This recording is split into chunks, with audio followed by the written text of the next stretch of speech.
How's it going, guys? Luis here, and just this past Black Friday, a lot of you guys were hitting me up on Twitter, letting me know that you guys were getting the new 3DS as part of the $99 Black Friday deal that Nintendo was holding with their new 3DS.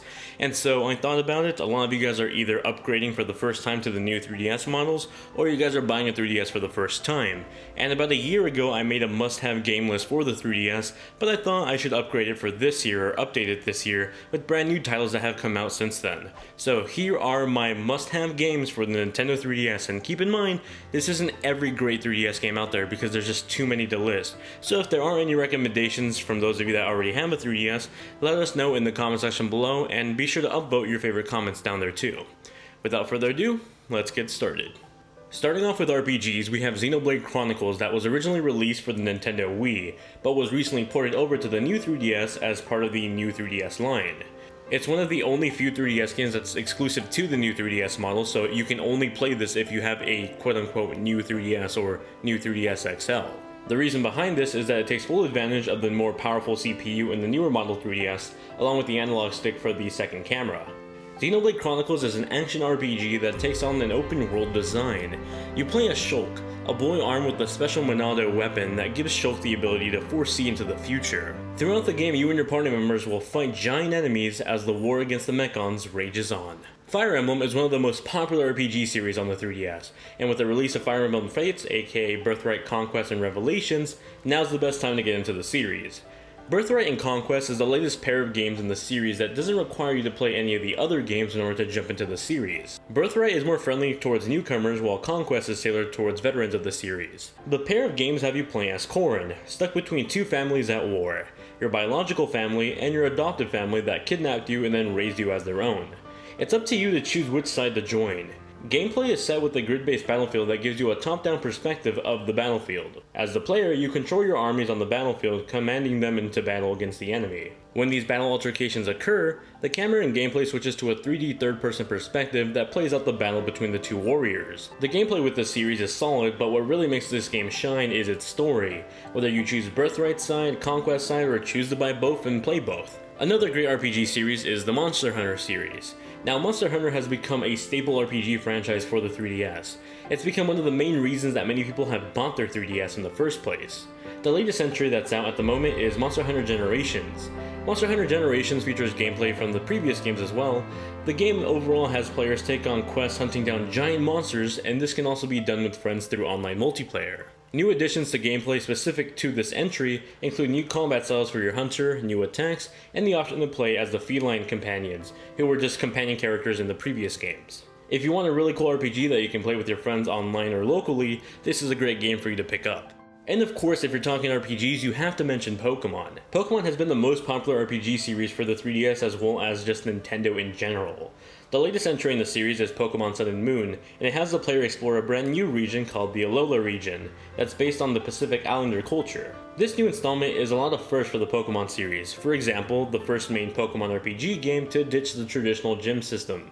Visually, the game looks beautiful, and it's been completely redesigned in 3D with free roaming, so you're no longer restricted to that sprite art as well as the grid map based system that you had in other games. These pair of games are definitely worth investing time into, either as a continuous fan of the series, a newcomer to the series, or an older player that for some reason just stopped playing the recent Pokemon games. Some other RPG honorable mentions include Persona Q, Bravely Default, something that Final Fantasy fans will enjoy, Kingdom Hearts Dream Drop Distance, a continuation of the beloved Disney and Square Enix collaboration series, and of course, Fantasy Life. Now moving away from RPGs, we have platformers.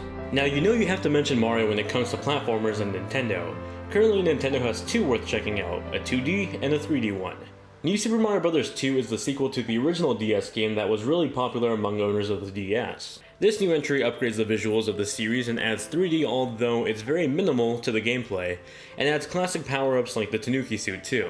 The biggest addition to the gameplay was the focus on collecting coins and many golden power-ups that would give you the ability to increase the amount of coins you can earn in a level. For example, the golden fire flower that essentially gives you coins for defeating enemies. It's also worth noting that in December 2016, Super Mario Maker will be coming to the 3DS, and although I haven't played it on the 3DS, I can definitely vouch for the Wii U version, and the 3DS version doesn't seem too different either in terms of the gameplay, so I'd like to recommend that as well depending on when you're watching this video. Now the 3D Mario platformer is called Super Mario 3D Land. This is one of the best looking games on the 3DS, Gameplay combines parts of the traditional 2D Mario games with gameplay of the 3D ones.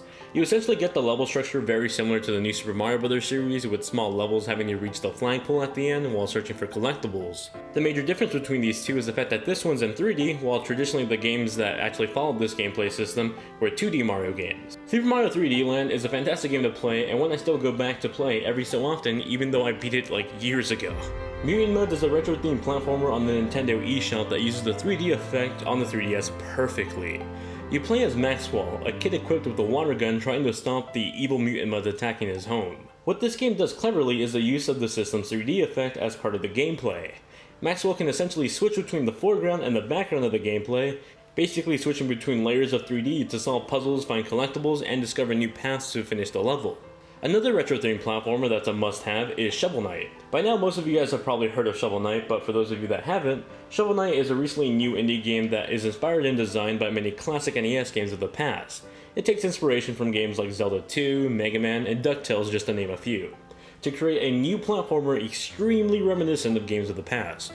If you're eager to play a new platformer that just feels like something you were playing on your NES, there's no other game that I'd recommend than Shovel Knight.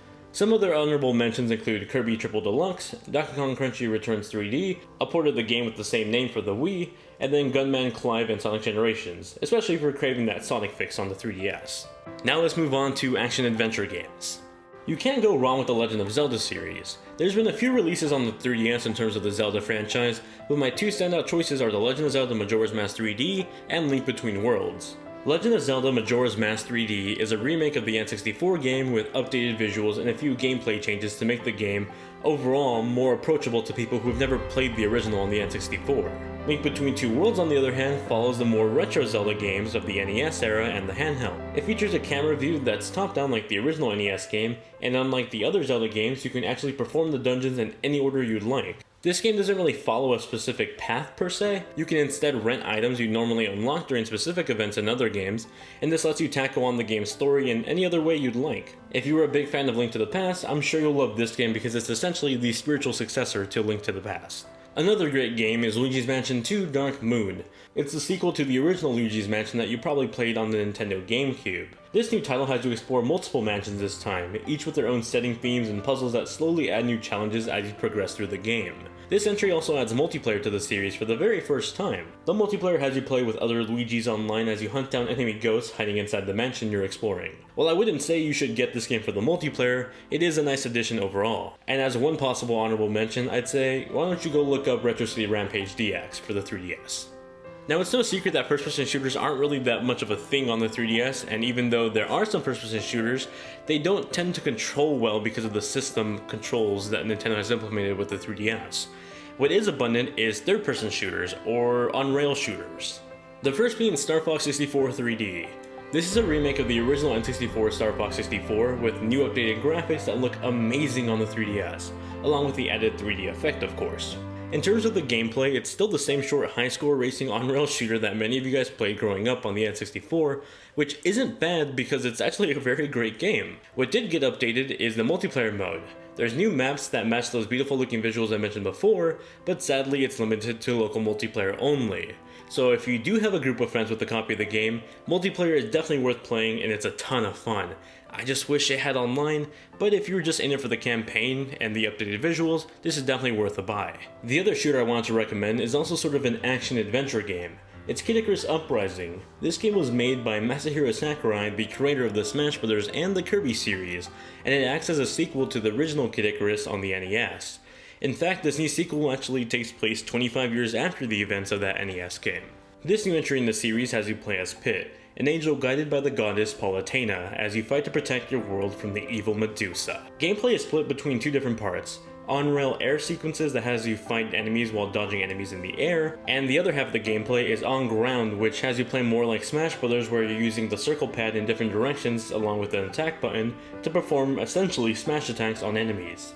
The writing and voice acting throughout the game is absolutely hilarious and hysterical. It's one of the few Nintendo games that demonstrates excellent voice acting that I'd love to see be applied to other Nintendo franchises in the future. Another noteworthy mode is the multiplayer mode that puts you up against other players online, either in a free-for-all match or team-based matchups. It's one of the best multiplayer experiences you could play on the 3DS, one that I can't recommend enough, especially because it seems like not many people bought Icarus Uprising even though it's definitely one of the best games on the system. Now let's move on to life simulation games, and get closer. Animal Crossing time. Of course, we have Animal Crossing New Leaf. Animal Crossing New Leaf puts you in the position of a mayor in a new town.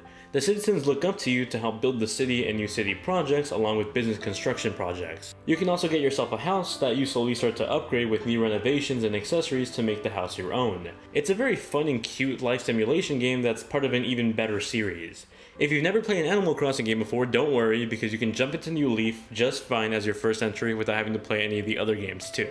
Another fun simulation game is Tomodachi Life. Tomodachi means friends in Japanese, and that's what this game is all about pretty much. Life with your friends. You import your favorite meats into the game and interact with them as they play out their lives right in front of you.